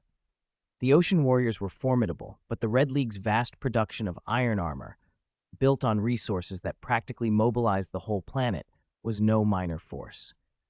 Even if one of the old Super Mark I suits still looked primitive, the League had multiplied that technology into countless iron soldiers. If Tony Stark saw it, he'd probably curse and run. When Leon found Tony in Metropolis, Tony was rifling through LexCorp files and muttering to himself. My God, you actually gave away the first armor you built. Unbelievable, Tony said, eyes on the projection screen. Why would you do that? I don't wear it anyway. What are you even doing? Humph, Tony, you used to say rituals don't matter and the future is what counts. Now you're nostalgic. And why are you looking at this data? Leon teased. They traded barbs with the easy rhythm of brothers. Their conversation was a pair of cats padding across fresh snow, one making the path, the other following in the same steps. It might seem obsessive to outsiders, but for Leon and Tony, it made perfect sense. Am I nostalgic? Tony snapped, tapping the screen. That word belongs to Pepper, not me. Leon, look at this genetic data. This Lex Luthor was a genius, like the comics. I remember Pepper treasured your first arc reactor, Leon said. This genetic data is all based on Luthor's research into Kara's blood. You could have done something similar. Wait, didn't I tell you to throw away that arc reactor? How did it end up with Pepper? Tony jumped up. No, Kara. Wait, you found Kara? Ha! So we're gearing up to fight Kryptonians, right? We'll discuss Pepper later, Leon said. Kara, standing between them, struggled to keep up their quick back and forth. Leon introduced her formally. This is Kara Zor-El, also known as Supergirl. If you want to fight Kryptonians, we'll talk about that when you have the chance, Leon added. Why later? I'll protect you this time, Leon, Tony said, eager to try out his anti-Superman armor. Actually, I've already dealt with them. What? Tony went stone gray. He felt betrayed. Chapter 331. Let's talk about this somewhere else. I couldn't help it. You were still out cold when I left to find Kara, so of course I couldn't bring you, Leon teased. Tony's eyelids twitched. He slumped back into his chair with a sigh. You don't understand your big brother's thinking at all, you brat. The three of them sat in an open patch of forest outside Metropolis. Tony had hauled all his gear in from the Marvel world and stored it in the world ring Leon had given him. Inside the ring, he'd already set up several armor production lines, which Jarvis kept running non-stop. So what exactly did you do? Tony asked. I finally found where Kara was, Leon said, but I didn't expect you to get there first. After Tony and Kara had met, Tony prodded him further. He swiped his hand across a hollow projection and opened a file. The screen filled with a combat recording, a dark sky, a meteor slamming into a mercenary-guarded courtyard and kicking up dust. Urgent orders crackled through. Someone shouted to protect young Master Rex. At the crater, the squad found a large oval capsule like something from a sci-fi film. One mercenary was told to check it while the others trained guns on it. The man knocked the capsule with his rifle butt. With a hiss, the capsule opened, and a little blonde girl, perfect and carved like jade, sat inside. The footage went quiet. The girl blinked, saw dozens of gun barrels pointed at her, and panicked. She bolted with cheetah speed. Some mercenaries reflexively fired. Bullets rained in a burst. When the clip ended, the little girl lay unconscious on the ground. The bullets had only left red marks on her. They hadn't pierced her skin. Tony shut the video off and pointed at the darkened screen. After Jarvis and I analyzed the structure of this world, we concluded it's like a flashpoint event, he said. except the one humans imprisoned is Supergirl, not Superman. We found that clip in global databases, dated between 10 and 30 years ago, Leon added. Kara landed in the Lex family estate in Kansas. But when we started digging into the Lex family and LexCorp, Tony began. You just came back and announced you'd found her and neutralized the threat. Leon finished. Tony rubbed his forehead. Shouldn't Superman be hesitating and waiting for his external superbrain to solve things for him? You can't blame me, Leon protested. You know how powerful my abilities are. I don't even have to think, and the bad guys start confessing their plans to me. Tony shook his head. Honestly, I'm glad you never joined the Avengers. If you had, Captain and I could have retired 30 years early. Leon corrected him. Not 30. From future intel, you die in 2023, so make that 14 years earlier. Well, thanks a lot, Tony rolled his eyes. Anyway, look on the bright side. You might be useless in some fights, but you can be useful elsewhere. In what way? Wait, are you asking me for help? Tony blinked in surprise. Leon made a mock difficult face. First, we have to define what asking for help actually means. Tony brightened. Leon was a near peer in technological innovation. Superbrain or not, even Superman had to ask him for help sometimes. Come on, tell me. There's no shame in asking your clever brother for help. It's not really asking for help, Leon corrected. I need your assistance. You mean the Life Codex, Tony said. You told me about that before. I thought it was on Clark in this universe. Why is it on Kara now? Leon summarized this world's situation and how he'd rescued Kara. As Tony listened, his expression shifted, somewhere between relief and smugness. He raised an eyebrow at Leon, conveying silently, You little rascal, you've got girls falling for you too. Leon, for his part, gave a look that said, Compared to you bringing different people home every night, I'm being faithful. Tony grinned. Faithful? Meaning you concentrate on a whole group of the prettiest girls? Kara stood aside, watching the exchange with growing suspicion. What are you two doing? She asked. Both men broke eye contact at once. We're discussing how to safely extract the Life Codex from you, Leon said without changing his tone. By communicating with your eyes? Kara asked, incredulous. That's how scientists are, Tony said, deadpan. Inspiration strikes from eye contact. So, do you have a plan? Kara asked. The atmosphere felt awkward, like being caught in an embarrassing childhood secret. Strictly speaking, yes, Tony said. He tapped a console, and all the overlapping projections went dark. He stowed the table, chairs, and other gear, then tapped the arc reactor embedded in his chest. His armor swarmed onto him. My idea is we leave now. You just murdered, no, assaulted, the president at the White House in Metropolis, and now you want to chat in the outskirts? Kara protested. Tony winced slightly as the thrusters at his boots ignited. Are you bored and looking for trouble so you can take on a nation's retaliation in front of the world? He joked. If we don't want to waste time, we should change locations. Leon and Kara exchanged a glance, then both shrugged. Tony's right. Let's go, Leon said. Where to? Kara floated up to hover beside them. Judging from Tony's flight vector, Gotham, Leon answered. Chapter 332, Barry wants to rebuild the Justice League. To Leon, Gotham had always seemed like a city of sin, decadent, suffused with a misty night where murderous intent and mad laughter echoed from alleyways. Calling it Gotham felt almost redundant. You could just as well call it Batman, Two-Face, Penguin, Joker. Those names were labels for the place, dark, chaotic, greedy, insane. In a normal DC universe, if Leon strolled through that city in a battle suit, he might get a man with ridiculous makeup asking, "Why so serious?"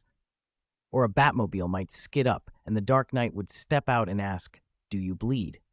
This rebooted Gotham, however, was the opposite. Nights were lively, streets peaceful, the city thriving. The sewage even seemed to hum with contentment. From the top floor of the hotel, Tony and Leon watched the lights spread like a river of fireflies across the overpasses.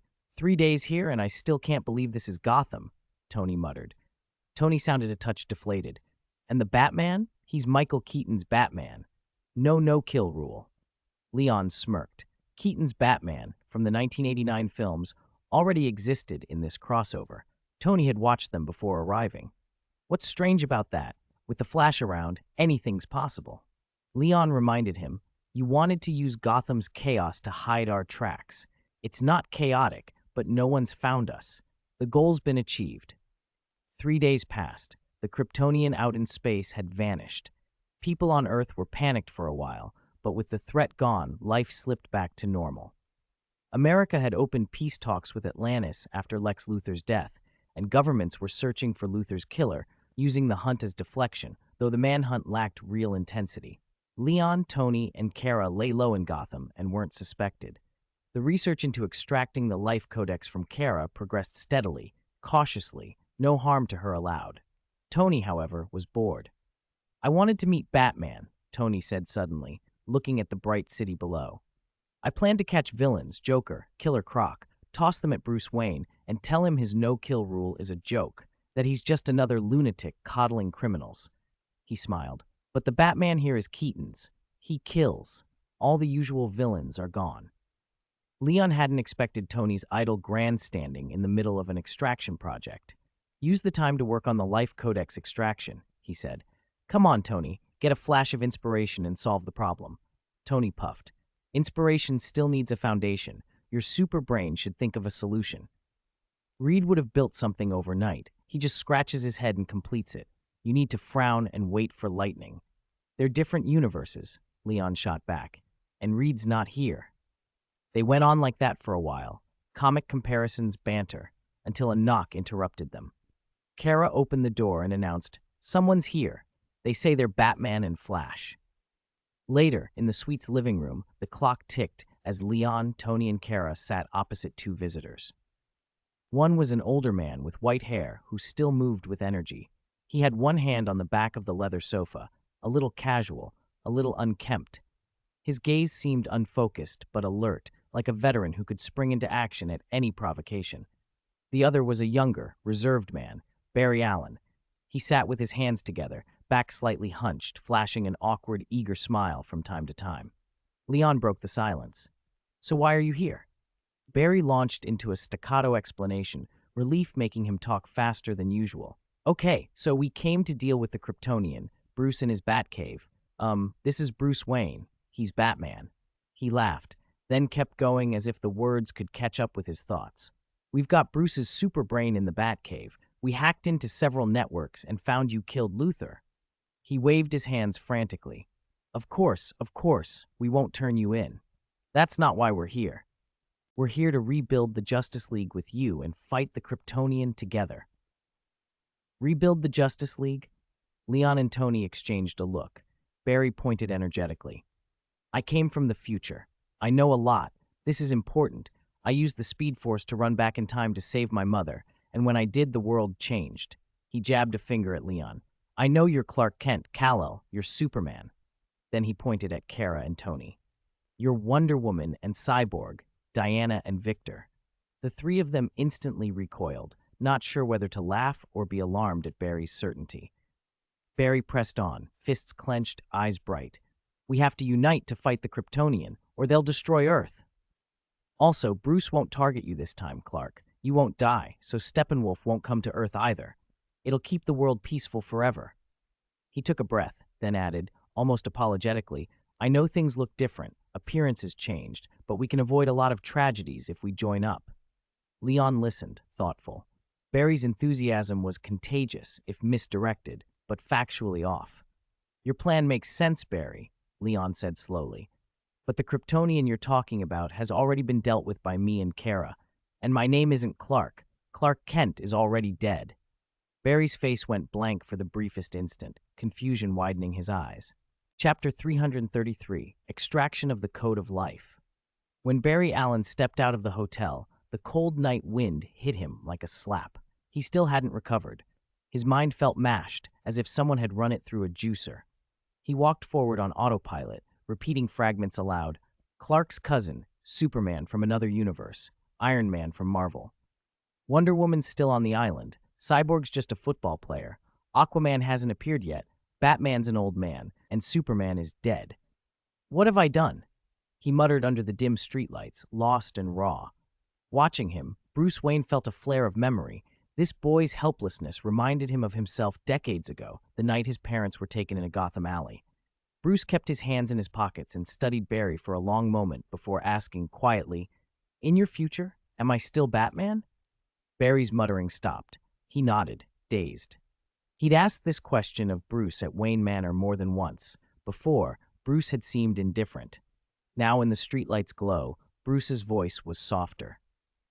You said I become Batman. Maybe that's just Bruce Wayne's fate. He remembered why he had become Batman, to avenge his parents, to fight the darkness that had taken them. Perhaps Bruce thought no different existed for him. Perhaps his path was inevitable.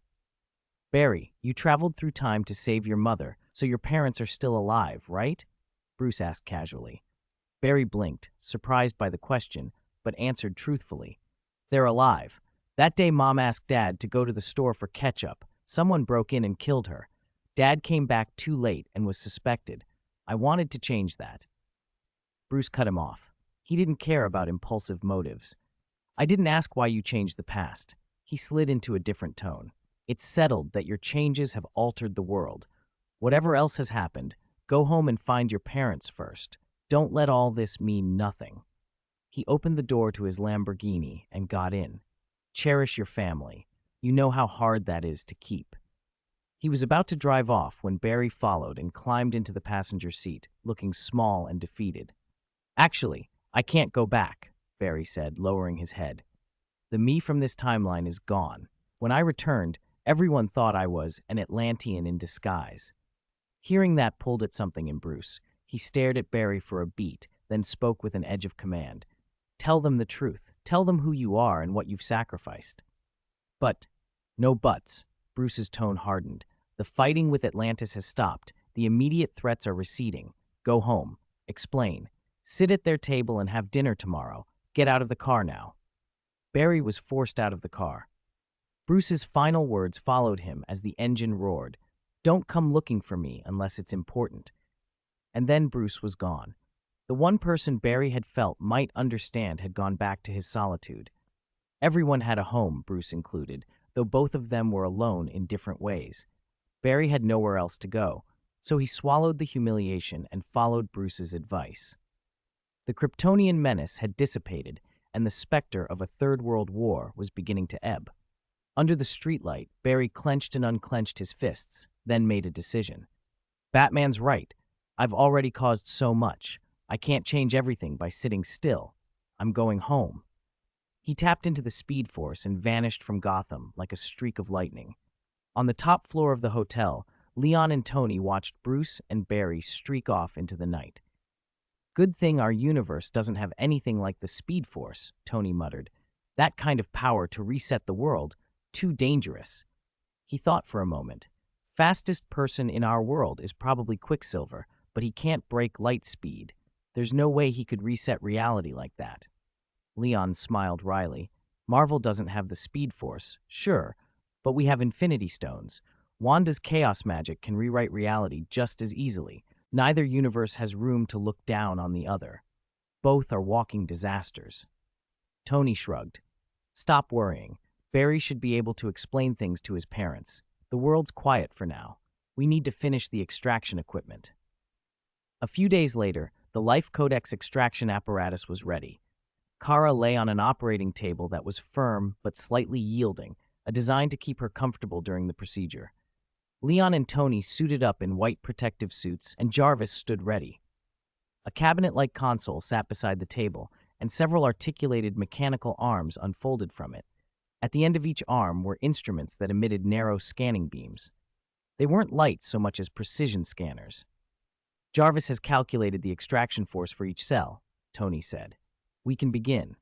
Leon nodded. He crouched to look at Kara. Tony and I have tested repeatedly with your blood. Relax. There won't be any accidents. Kara blinked and managed a small, trusting smile. She believed them. When the machines started, the scanning beams gave way to a barely perceptible oscillation, gentle shockwaves tuned to separate the life codex from DNA. The original Kryptonian fleet's extractors had required instruments that physically penetrated the body to remove the codex. The device Leon and Tony had adapted was far gentler, calibrated to pull only the codex energy free. As the oscillations deepened, Kara's cells began to emit tiny points of light. They bubbled up through her skin like air rising through water. At first, the golden motes were faint, but as billions continued to escape, A thin, golden film formed over her body. Leon guided the fields to draw those particles together. The light coalesced into a single sphere hovering just above Kara's chest. When the final mote left her body and joined the sphere, the golden shimmer winked out. In its place hung a solid black shape, a skull-shaped shadow suspended above Kara's head. "Is this the Life Codex?" Kara asked softly. She had never seen one in its true form either. Chapter 334. Chapter's goal in the DC world is achieved. Leon reached out and grabbed the skull, pulling it in front of him. That's it. The Life Codex. He stared, mesmerized. It wasn't the skull's looks that held him. It was the information inside. With a single glance through his superbrain, the tens of thousands of particles across the skull's surface resolved into their most fundamental forms. They were Kryptonian genetic templates, engineers, politicians, meteorologists, warriors. Krypton had practiced rigid genetic templating for generations. Children were designated at birth to become a specific thing. It was a cruel system. And yet, in that moment, Leon was grateful for that cruelty. A casual glance revealed tens of thousands of templates. The whole codex must contain trillions. His superbrain began to work furiously, cross-referencing templates and deducing ways to evolve and optimize his own genes. He started to experiment. Endless DNA permutations flashed through his mind. The DNA chains in every cell of his body began to disassemble and reassemble. Under the horrified gazes of Kara and Tony, Leon convulsed grotesquely, tearing apart and knitting back together, melting and reforming. Blood spurted here. A clump of muscle burst there.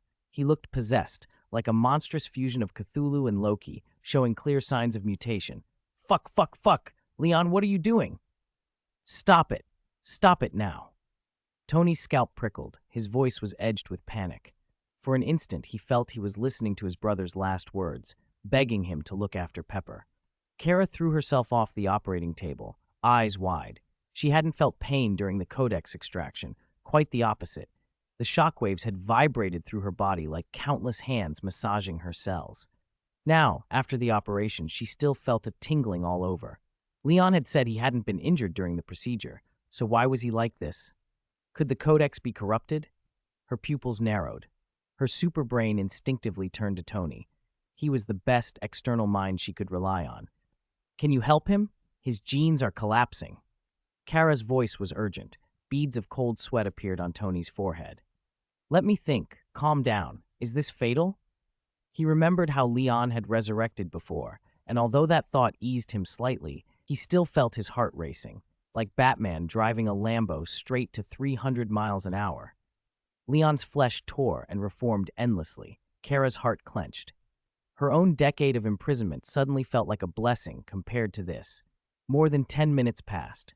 After being reborn hundreds of times, Leon finally stopped becoming a bloody mess. He returned to human form, trembling, and the blood and debris clinging to him fell to the floor.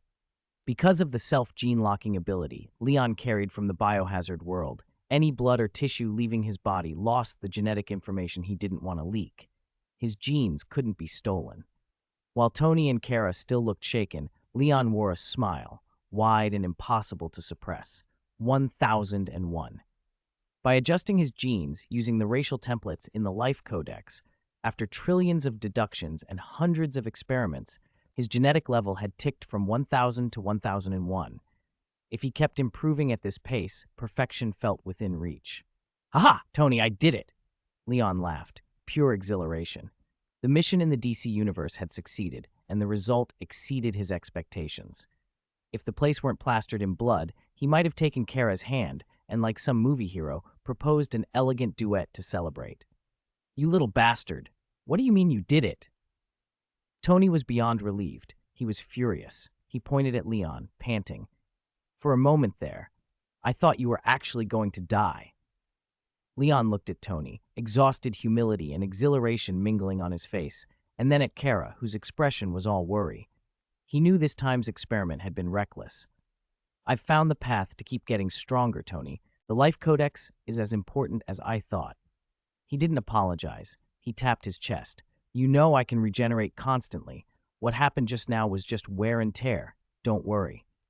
Before Tony could erupt again, Leon added casually, "Besides, worrying won't help. In the future, gene research like this will be routine for me. If my genes collapse 1,000 times a day, I'll just get used to it. Tony was speechless, angry, and helpless. Next time you create a scene like that, give a warning, will you? Trying to scare me to death in the DC universe so you can go back and take over Stark Industries? Leon shot back. Tony snapped his fingers. Leon, stop calling yourself Superman. From now on, call yourself Death-Seeking Boy. You die all the time. Don't make me watch you die again. Damn it, I'm gonna rest. Don't bother me unless it's important. Tony ripped off his white protective suit, slammed the door, and stalked out. Leon shrugged at the remaining Kara. Tony has been working nonstop for days. Let him rest. And you, aren't you going to rest? Kara moved closer, inspecting him carefully. You just died. A lot. Are you really okay? I'm fine. No need to worry. Leon held the skull in his hands. But I'll need to borrow the life codex for longer. The data in it is crucial. Kara looked at the skull, her gaze distant, as if seeing through time to a destroyed Krypton. She nodded gently. Give it back when you're done. Having just watched Leon's sudden leap in power thanks to the codex, she no longer feared he'd use it for the wrong things. Still, she intended to follow him. Leon had translated her earlier. She had no family left in this universe. Earth had left her with a bad impression. Leon, another exile from another world, was the only person she trusted. That feeling of being a stranger in a bright, crowded world was deeply lonely, as if she stood outside the light and could only watch life from afar. By Leon's side, she felt someone cared, someone she could care for in return. All right, Leon said, tucking the skull close. Rest assured it's safe with me. When I'm stronger, I'll help rebuild Krypton. Kara believed him. I'll wait for that day. Chapter 90 years ago. For a split second, Leon had a strange impression. Kara reminded him of Jarvis, always trailing after Tony. Jarvis believed whatever Tony said and followed any order, even if it seemed wrong, only offering an opinion before carrying it out. It wasn't that Leon thought Kara was his housekeeper. It was that her trust in him had reached an entirely different level, genuinely deep, like a 2- or 3-story high faith. Under Kara's sincere, almost childlike gaze, even if Leon knew he was making empty promises, he felt an inexplicable guilt. He averted his eyes, shrugged off the white protective suit, and opened the door. Then it's settled. Let's go. It's time for us to leave. Outside the door, the air smelled of disinfectant, and the street lamps emitted a pale light. They were still inside Tony's world ring, one of the pocket worlds Tony had built after the battle with Dormammu. Leon had helped make similar rings for Tony and Pepper. The little world inside the ring was tiny and had no sun, a wilderness of plants and raw minerals. Tony had carved out a secret base there, complete with battlesuit production lines, abundant entertainment, and full medical and research facilities. Kara's surgery had been done in one of the sterile rooms. As they stepped out, Leon scanned the area and confirmed Tony had already left the little world. People couldn't really live here. There was no sunlight. All the light and energy came from the array of arc reactors Tony had installed. The place had a desolate, Victorian industrial feel. The thrum of the suit assembly line could be heard from a distance. Only Jarvis's sub-entities were willing to stay here to build suits for Tony. Leon didn't want to stay long either. No sunlight bothered him. After all, he was a synthetic Kryptonian. Kara instinctively stepped forward and took his wrist. Leon thought back, and the industrial complex around them instantaneously shifted into a luxurious hotel room. They were back in the Gotham Hotel. Sunlight slanted through the floor-to-ceiling windows, and outside the city buzzed with summer cicadas. It was hard to believe such a bright afternoon could exist in Gotham. Kara, it's still afternoon. You can go out and explore. Even though you've been on Earth for years, you haven't really seen human customs and culture. Gotham won't disappoint you. Leon stretched in front of the windows. Holding the life codex in his hands made him feel lightheadedly happy. Everything looked brighter now. Even Gotham seemed gilded. Kara watched him from behind. I will.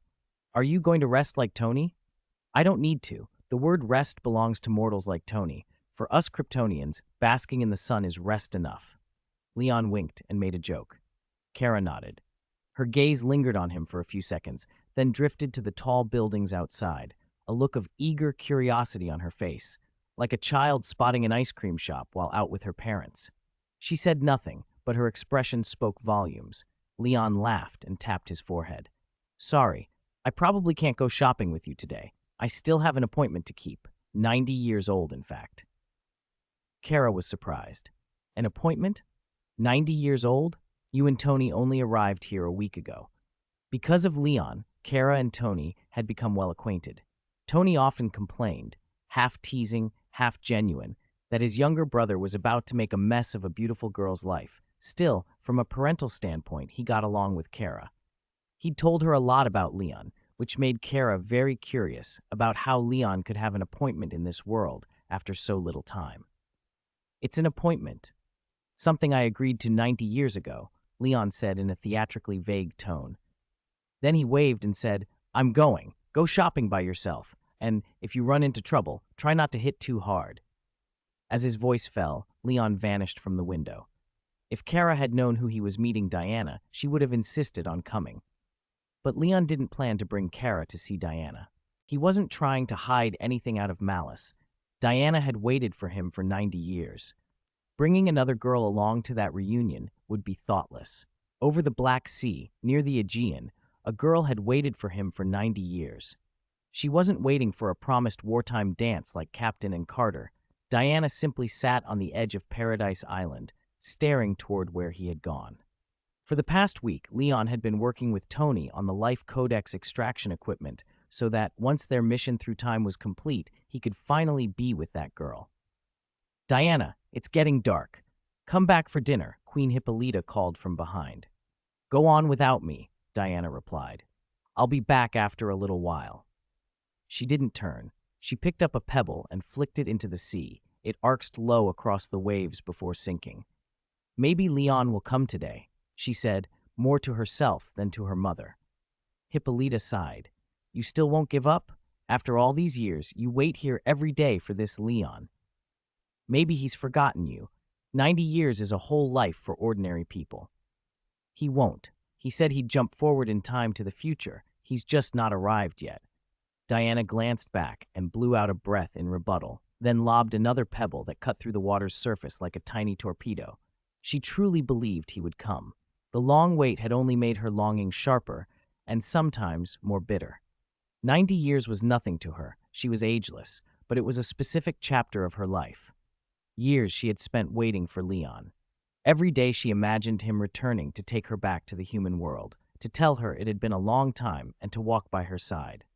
Still, he had not come. Chapter 336, Paradise Island is Hot Time, changes many things. Diana still remembered Leon's face as if it were carved into her memory, the smile he wore the day Ares died, the way he came to her afterward and said that everyone had survived. She missed him endlessly. After learning the truth from her mother about Zeus and everything that had happened, Diana knew she loved Leon. 90 years apart, though, had turned him into something like a shadow in her heart, constant, insubstantial. The shadow appeared the moment she woke in the morning. It came back with the sunset over the ocean. Even the cry of a gull on the cliff would make her stand and look, hoping he had arrived. Hippolyta noticed.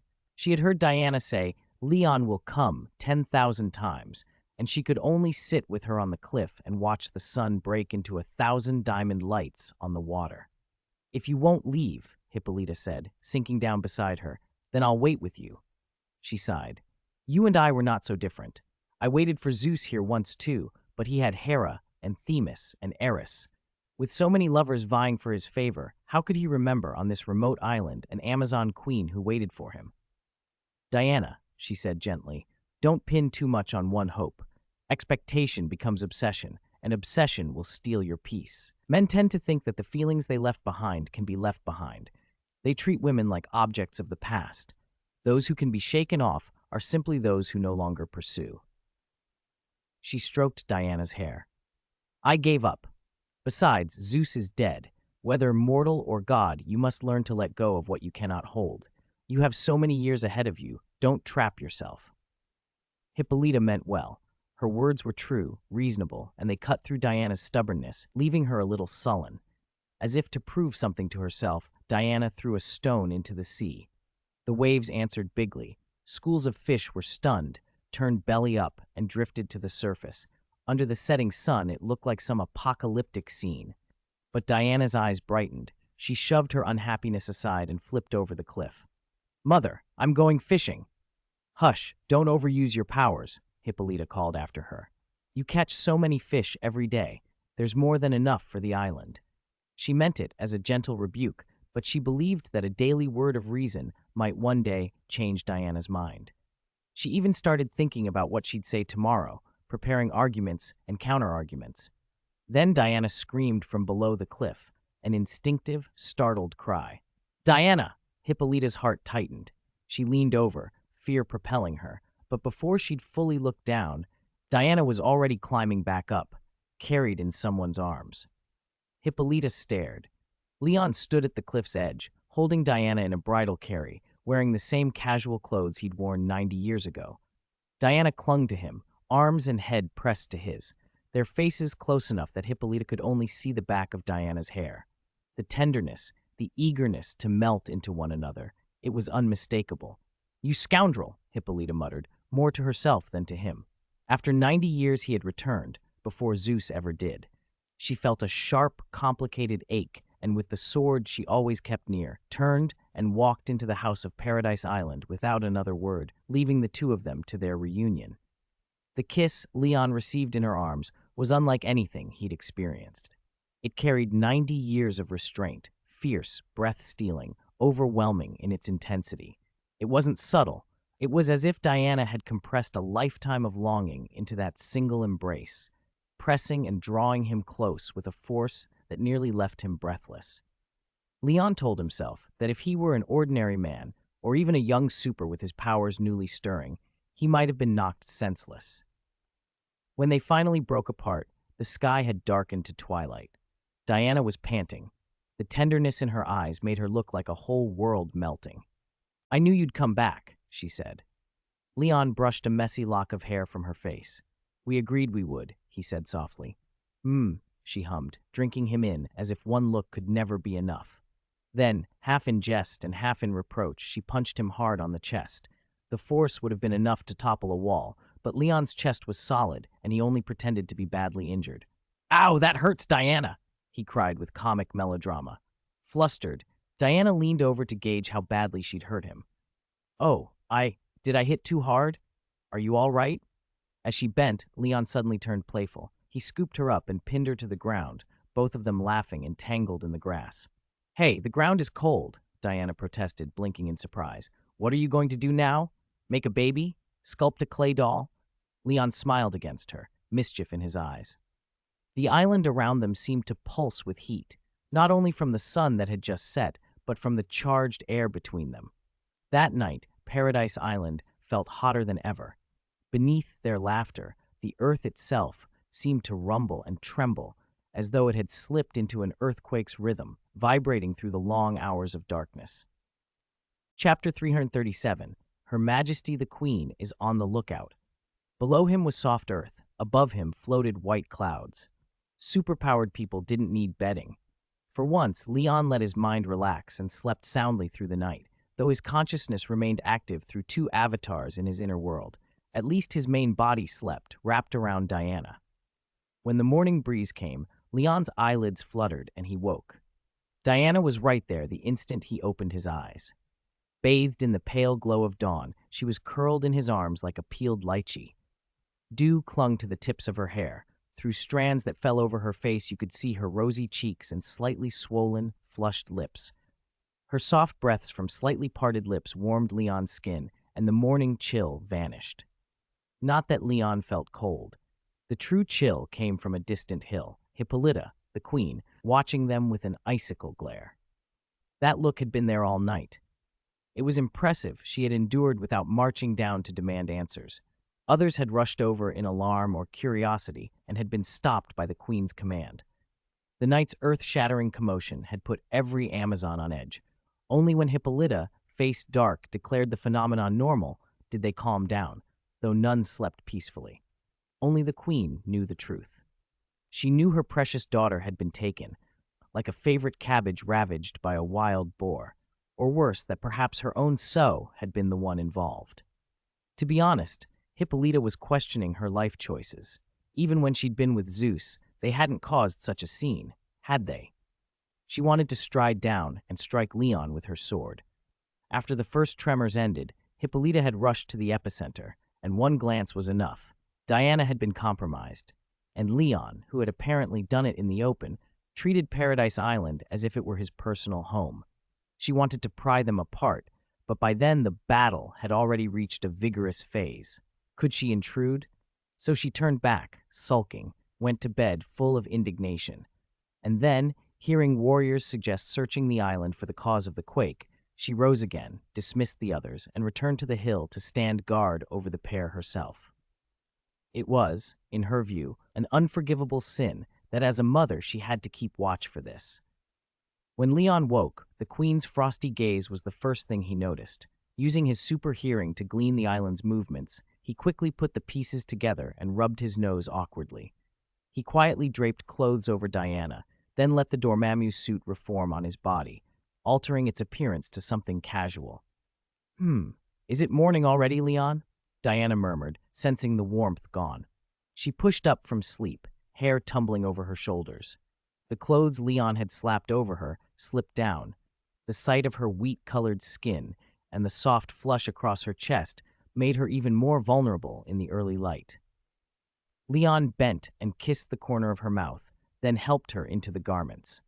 Leon didn't tear clothes for sport. He'd only used spatial rules to part and shift them, so even tight armor slipped off as smoothly as chocolate. Your mother's been watching us a long time. Let's go.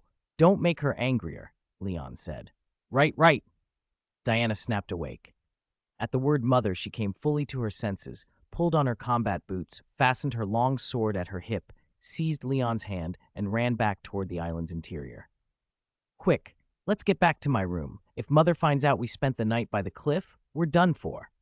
She ran like an expert in Qigong, each powerful stride clearing more than 10 meters. Leon kept pace. He realized Diana's head must still be fuzzy. She seemed intent on hiding what had happened instead of accepting that Hippolyta already knew. Perhaps it was the confusion of love. Last night they'd confessed their feelings countless times. Now Diana truly was Leon's girlfriend, and she wasn't the sort to be bought off. They cut through the island's dense housing area and found nearly everyone gathered outside their rooms, chatting in small groups. Diana ducked, trying to slip by unnoticed, but the conversations carried. What happened last night? The tremor lasted more than 3 hours, like the bedrock was being struck again and again. I can't figure it out either. The seas around Paradise have been calm for thousands of years. Was someone attacking? His Majesty said it was normal. If it's normal, why would the ground shake like that? It felt like someone pounding on the foundation. What kind of foundation could survive that? Impossible. The women's voices were earnest and alarmed. Diana's face burned. No matter how innocent and romantic she liked to be, she was mortified. Her sister's panic had been caused entirely by her own indiscretions. Leon thought back. Unlike him, who could transfer and control force perfectly, when Diana let her emotions loose, she had delivered each movement like a precise strike from a space-based weapon. Yesterday evening had been especially intense. Previously, the most skilled in giving him comfort had been Ada and Jill, one becoming a vice, the other a furnace. But Diana, as a living space-based weapon, had taken the sensation to another level. Leon resolved he had to take her away and cultivate her properly. With the power sources of both Marvel and DC available, he was certain he could make her evolve further, perhaps into the ultimate weapon, blending spatial, thermobaric, and weather-based powers. Leon, Diana squeezed his hand, her cheeks flushed with embarrassment. We were too loud last night. I know, he said. You do? Her eyes widened. Then why didn't you stop me a little? If someone had found us. It's fine. Leon waved it off. True, he'd been too absorbed last night to use his biofield to conceal the island's disturbances. But other than the ground sinking and breaking in the area where they'd been, more than 10 meters down, there'd been no other damage. Her Majesty stopped the others last night, and she's even been standing guard for us this morning. Everything will be fine. Chapter 338, Leaving Paradise Island. Oh, Mother, she helped keep watch. That's good. What? Mother, she. Diana shot to her feet, so startled she could barely form a sentence. Her hand pointed unthinkingly toward Hippolyta's sleeping quarters, and her face flushed scarlet. Diana wasn't afraid of her mother. She had argued with Hippolyta before. But the idea that her mother might have watched over the palace last night and might have seen her wildness, the thought made her want to sink into the floor. The world suddenly felt too small to contain her embarrassment. The Amazon warriors nearby had their attention drawn by her outburst.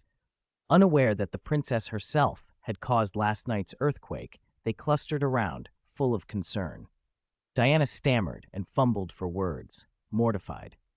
She might have punched the nearest pillar to smash the house over her and hide if she dared. A stern voice cut through the commotion. "Diana!" Queen Hippolyta returned then, riding back from the cliff on her warhorse. Her presence was a blade. The surrounding warriors instinctively gave her room. She looked down at her daughter. "Come with me." She nudged her horse, passing close enough to glare at Leon, who had been crouched protectively at Diana's back. "And you, Leon, you come too." Only then did the warriors realize there was a man among them. Most had been focused entirely on Diana. None had expected to see Leon again after 90 years. Excitement rippled through the ranks. "Is that really Leon? Leon's back on Paradise Island? He's still so young. Could he be a god? Leon, do you remember me? Decades ago, you saved me from Ares." Leon rose when the queen called. Among a crowd of Amazon women, long-legged, lithe, and scantily clad, he stuck out like a sore thumb. For women who had seen hardly a man in generations, even a familiar stance could burn itself into memory. The warriors pressed in, their curiosity and admiration overriding everything else. Last night's tremor was forgotten. They crowded Leon, whistled, and called out. Diana's anxiety flared. She planted herself between him and the other women. "Who's whistling? What are you doing? Don't crowd him. You'll scare Leon." She waved them away, trying to sound stern. When they didn't back off, she grabbed the most effective deterrent she had, Leon. Under a dozen eager green eyes, she jabbed her fingers into his chest as if staking a claim, then turned her chin up proudly and looped her hand through his. "Leon, hurry. If we're late, Mother will scold us." Hippolyta's intervention, the very thing Diana dreaded, became an excuse to flee. The two hurried after the queen into the temple, leaving a chorus of sighs and disappointed remarks in their wake. Inside the main hall, Diana hadn't yet exhaled when she saw her mother turn toward her, a long, sheathed sword in hand. The blade was incised with runes, the hilt was carved with twin dragon heads. "That's—" Diana's breath hitched. She knew that sword all too well. "The God Killer." Hippolyta held it horizontally before her, eyes downcast. "I thought it was locked in the tower," Diana said. "Mother, why did you take it out?" Instinctively, Diana moved to shield Leon. The ridiculous thought flashed through her head. Mother wouldn't really use it on Leon to punish her, would she? Hippolyta's look was both stern and weary. "I know I can't keep you, Diana. 90 years ago, you stayed because of me and the warriors here," she continued. "This time you are leaving." Diana's voice was steady. "Leon will take me to the human world, but I will come back, Mother." Hippolyta closed her eyes for a moment, as if remembering things that hurt. "You are still too trusting of humans. I have seen their cunning. I worry for you." She looked at Leon. "You will protect Diana, won't you, Leon?" Leon nodded. He did not promise in words, but his expression was enough for the queen, who had never been one to trust men lightly. "That will do," Hippolyta said. She stepped forward and handed the God Killer into Diana's hands. "I have more to say, but you are grown now. Take this and take what you need from the island. Do what you believe is right." Diana took the long sword with both hands. Ares had once told her the God Killer could not slay gods, but its reputation as a potent Amazon artifact was unquestioned. Hippolyta's admonitions were familiar. She had given them over and over these past decades, and Diana had grown used to them. The queen's true fear, Diana knew, was not divine enemies, but the human heart.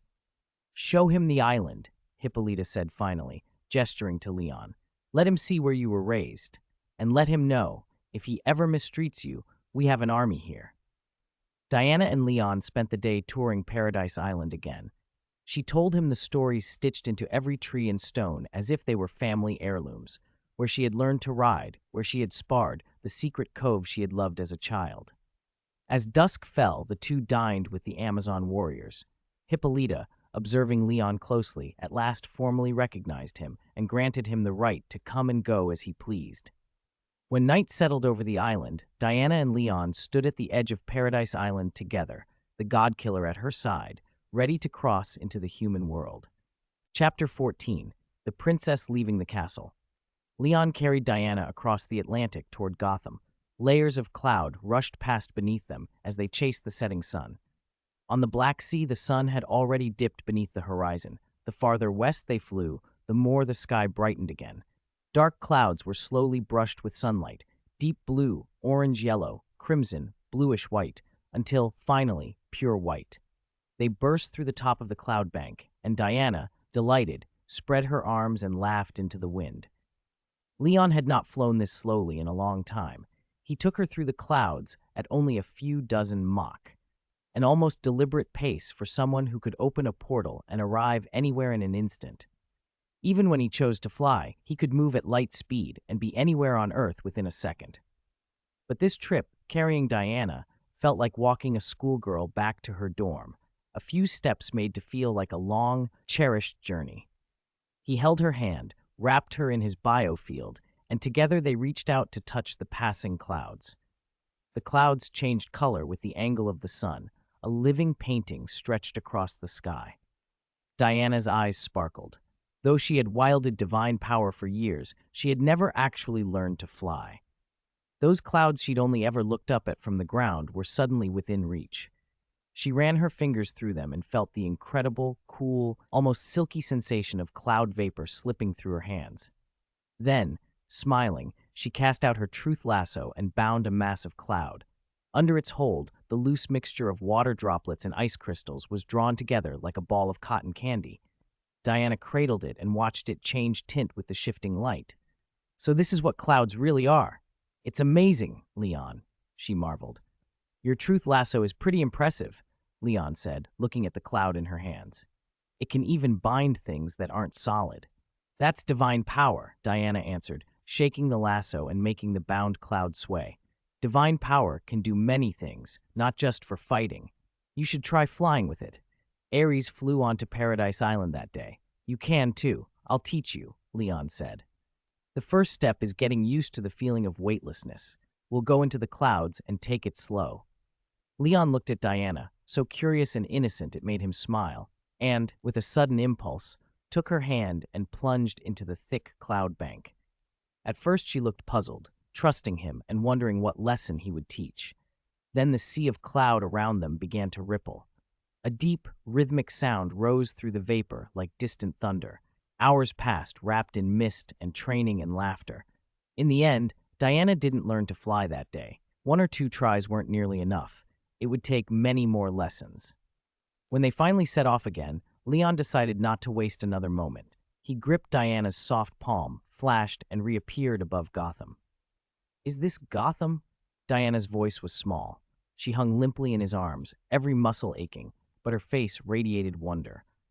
Below, a river of headlights and taillights flowed through the streets. Skyscrapers stabbed into the sky. None of it was like Paradise Island, where the population was small, and every Amazon knew everyone else's habits and preferences. The city below felt like another world unfolding as far as her eyes could see. Leon eased their altitude so she could take it all in. Even exhausted, her gaze was bright. The gray city took on color to her. The reflective glass of Wayne Tower, the sweeping lawns and ponds of Robinson Park. For the first time, she stepped out of her figurative castle and peered into a bustling realm.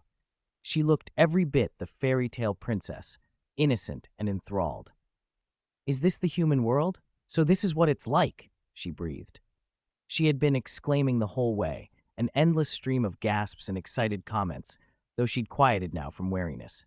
She leaned up and kissed Leon on the cheek. "Will the place we live later look like this?" "Not exactly," Leon said after a moment. "It'll be livelier.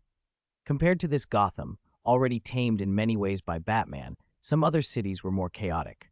Leon glanced more closely at the sky and saw another figure approaching, Kara, flying toward them. "Leon," Kara said as she hovered in front of him, "you've been missing all day. Tony's been looking for you. He hasn't slept." Kara herself hadn't slept either.